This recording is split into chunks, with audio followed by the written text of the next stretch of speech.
चक्कर चला भोला भौजी के बहिन पर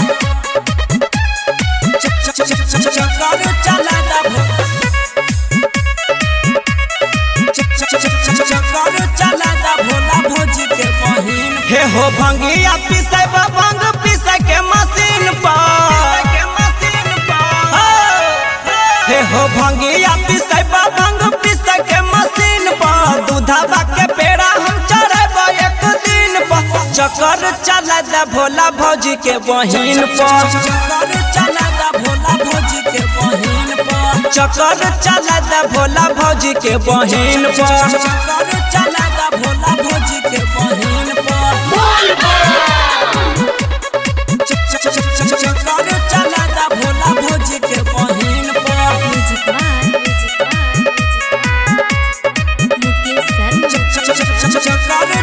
recording by Supriya studio Bhola भौजी के बहिन हे हो वो करेल व्रत के लिए चारों धाम हो सेट करवा दे बाबा ले रोजे नाम हो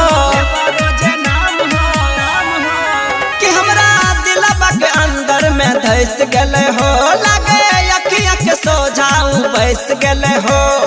डर पर नाम देबा भोला हो जमीन पर डर पर नाम देबा भोला हो जमीन पर चक्कर चला भोला भौजी के बहिन पर चक्कर चला भोला भौजी के बहिन हे हो चक्कर चला भोला भौजी के बहिन पर चक्कर चला भोला भौजी के बहिन पर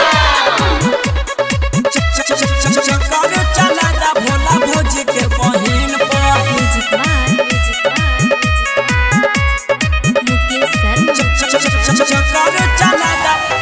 रिकॉर्डिंग बाय सुप्रिया स्टूडियो चक्कर चला भोला भौजी के बहिन हे हो करो एहसान बाबा कहियो नहीं भूलैबा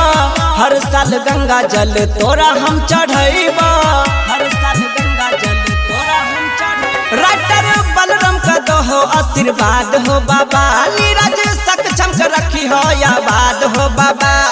बहुत दीवाना भेल छियै उ हसीन पर बहुत दीवाना भेल छियै उ हसीन पर चक्कर चला भोला भौजी के बहिन पर चक्कर चला भोला भौजी के बहिन हे हो चक्कर चला भोला भौजी के बहिन पर चक्कर चला भोला भौजी के बहिन पर recording by Supriya studio Madhepura.